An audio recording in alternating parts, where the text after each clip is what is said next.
don't summon from anything, guys. We have a cute white girl coming to Honkai Star Rail, and you know what that means, guys. The HSR devs love to make the cute white girls the most powerful characters in the game, guys. Now we have another cute white girl named Miss Catfish. She's coming to the game. She's gonna absolutely break everything. She's gonna make people quit the game because of her universal...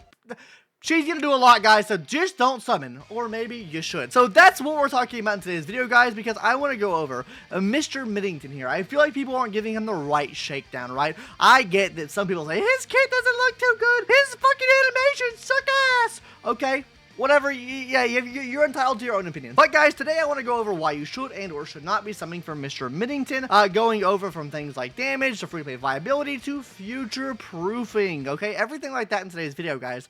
So stick around, wait till the end, subscribe if you like videos like this, and let's go ahead and hop into the damage portion here, because genuinely, guys, his damage can get saucy. It can get insane, guys, because what he's doing is he's consuming his own HP for damage, essentially, right? Because he's consuming his own HP, guys, and then he's building up this charge meter. Once this charge meter reaches a certain point, he'll be going into his Vendetta state, and in this Vendetta state, guys, he'll be getting access to 2 additional moves. At 100, he'll be getting one of those, and at 150, he'll be getting the alternative one that does more damage and does some additional things as well. But that's not the only thing he's doing, guys, because he's also doing blast damage, meaning he is AoE, pseudo AoE. This big complaint about, guys, everything needs to be hit with AoE nowadays. Yeah, he helps with that, right? He helps with blast damage. I think blast damage is the best between both worlds. Like, you have someone like the Herda that hits every single enemy, or with her ultimate move anyways, hits every single enemy, and then her enhanced skill hits every single enemy. But she kind of lacks in those single target scenarios, especially when there's not many enemies on the field. With him, he's hitting damage on one main target, and then also some damage on adjacent targets as well.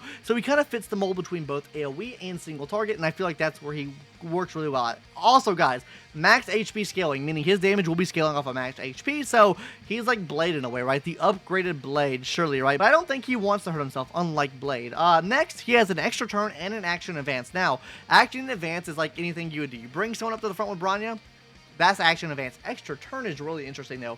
Extra turn is very much so like Zila, right? Whenever you're using Zila, I don't know why we're on this right here, but whenever you're using Zila and you enter her resurgence state, this is what that is going to be, right? Resurgence is an extra turn, guys. This does not proc any of your turn buffs or whatever. So say you brought him to the front with Bronya, right? You get the kill with whatever move he does, right? Say he uses his 100 cost move. Okay, cool, but then he gets the 150 to get the second move. It's going to immediately give him this extra turn here, and what that extra turn does, it doesn't count as a turn. So you still get to keep Bronya's buff up and still use this move here. So very, very good there. Very, very interesting to see. This is the only, I think, second character that we've had that has an extra turn, so it's really important to mention that there. But not only is he giving extra turn and action advance, he's giving himself a lot of buffs as well, which actually make him easier to build, which we'll talk about in the free-to-play viability section later, but giving himself free crit rate and free charge from enemies that are attacking him. This means whenever enemies attack him and he's losing HP, it gives him additional charge when that happens. To activating his Vendetta state, he's also getting increased healing received. He heals himself. He can get healing from allies. So that brings his sustainability up even more. And then also self-revive. Yes, guys, he will have the ability to revive himself in the Vendetta state. This means you hit that 100 energy marker, he dies, he comes back to life. Hey, super fucking good. Honestly, probably one of the best, like, sustaining himself characters in the game. Probably has more sustainability than Blade, in my opinion. Now, next is going to be team play, guys. You want a team with a lot of max HP, or you want him to have a lot of max HP. So I don't know why I initially put that in the team play section there. Anyways, guys, on to the next one here. You want allies to remove HP from him. So characters like Jingliu, characters like Jade, all will work pretty hand in hand with him because they both remove HP from your characters, which inherently give him free charge. This means extra ult value. This means extra enhanced skill attack value, everything like that. So characters like that will work amazingly with him. Now, finally, guys, you want unique debuffers. Now, the reason why I say you want unique debuffers, guys, and the reason why I say you want unique debuffers on the team, he basically has the base damage handled, guys, because he scales so much off of max HP. He'll be hitting this multiplier pretty good. Secondly, guys, crit. He gives himself a lot of crit. You can build a lot of crit damage into him, so he's kind of good in that aspect too.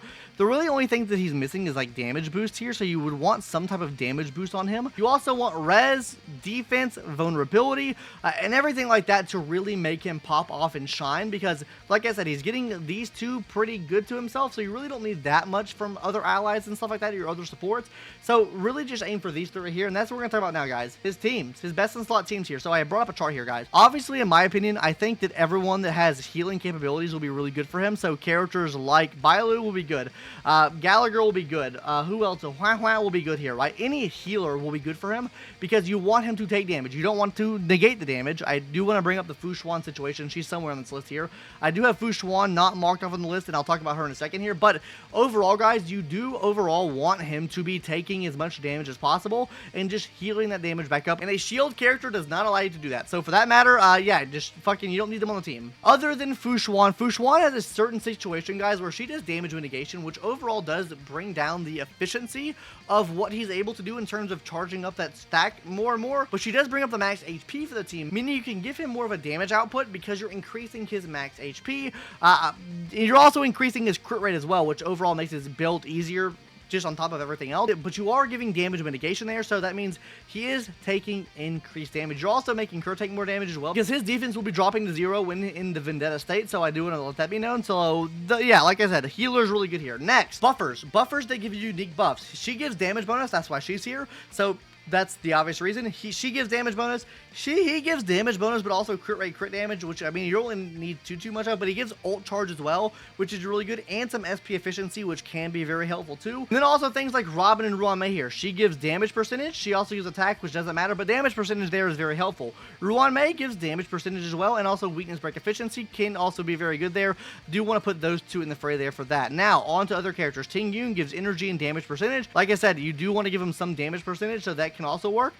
Fugue works here too because of just the kind of break that she enables super break, which inherently would help him out in the grand scheme of things. But Zhao Cho also can work very well here. He is going to be giving damage of vulnerability to the enemy, meaning you can do more damage to the enemy. He is going to be hitting that vulnerability multiplier right there, which I said you need to be hitting with him, so that also can work. Hela gives you defense down, so that also works there. Tribbie gives you res down the enemy and also is going to be giving you vulnerability on the enemy as well, so that also can work pretty well there too. Now, some of the options you see here, you might be like, why are they there, you two? First of all, Jade can reduce the HP of your allies. She works as a sub DPS. I can see her working pretty decently on the team with him. Fei Xiao as well. And with him being attacked so much and so frequently, you could actually supercharge her ult. I think she's a niche choice. I don't think it's the best choice in the world, but I do think it can work. Jing Liu removes HP from your allies, so that's going to be a great choice, especially if she gets buffed. Please God, let's pray and hope for that.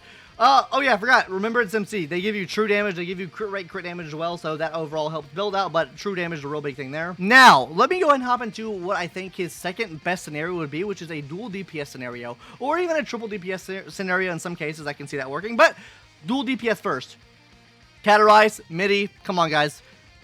You know, no leaks here, but I'm sure they're going to work absolutely amazingly together. I think they're going to be a match made in heaven for each other, especially when paired up with someone like Tribbie as well. I think that's going to be a match made in heaven. Now, the reason why I have Yunli here, I think she can be ran as a dual DPS here because if you have him and her beside each other, you have AoE enemies. You can get follow-ups from her, so you're getting more attacks off. You also could technically charge him up as well if they're doing AoE-esque attacks, so I can see both of them being used on the same team together, especially if you have enemies that are attacking a lot. You don't have much SP you have to worry about with him. You don't have to have much SP you worry about with her, so a lot of SP efficiency there to do other things and charge other abilities up. And then finally, Herta, right? Now, the reason I have Herta here is because I think that you could technically run a triple DPS team with, like, Herta, another DPS, like an erudition character, and also Mydei as well. The reason I mention that, guys, is because she has the ability to increase everyone's crit damage by 80% as long as there's someone else with the erudition path on the team. Meaning, I think if you're super sweaty, you could potentially get a triple DPS scenario to work with this team. I haven't tested it. I don't know if it'll actually work, but it is something I would like to test if I do get my hands on him to actually test him early.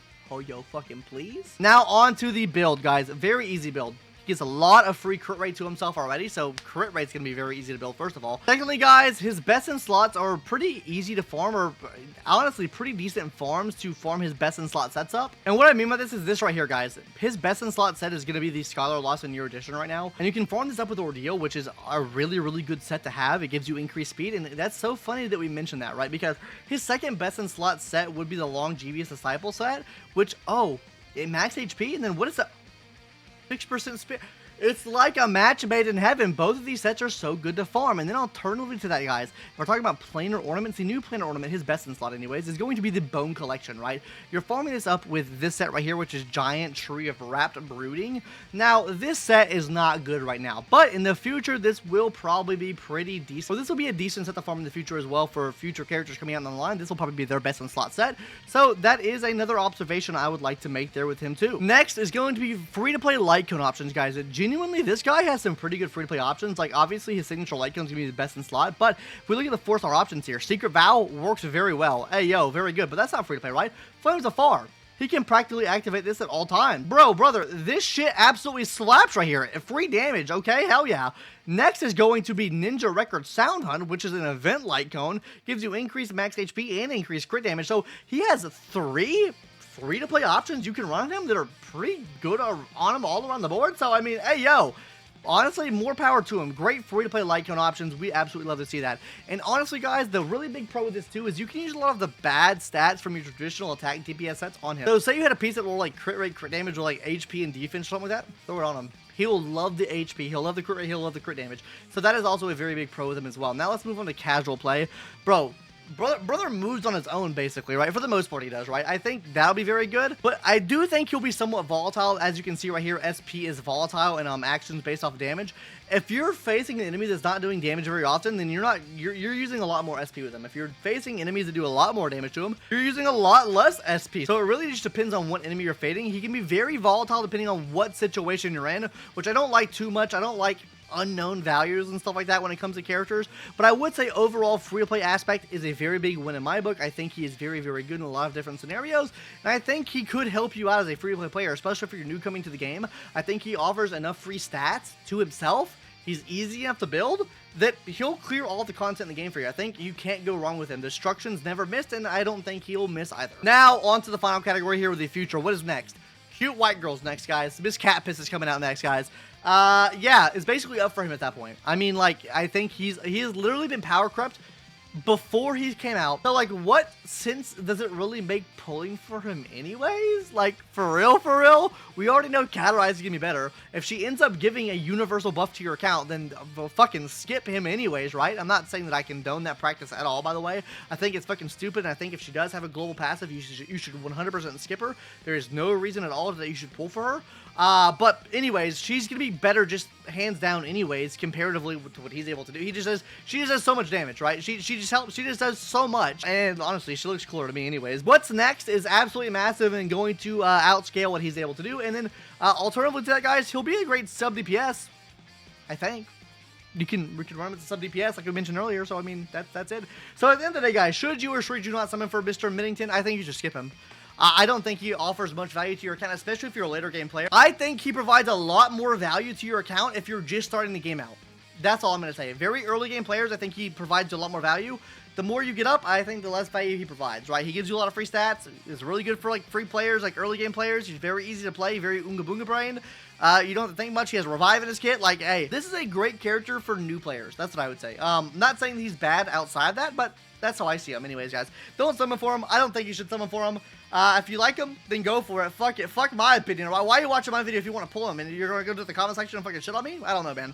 Anyways, guys, that's going to do it for today's video. Hopefully you enjoyed. Are you pulling for Mr. Middington or are you skipping him? Let me know in the comment section down below. And yeah, I'll see you in the next one, guys. Later. Bye-bye.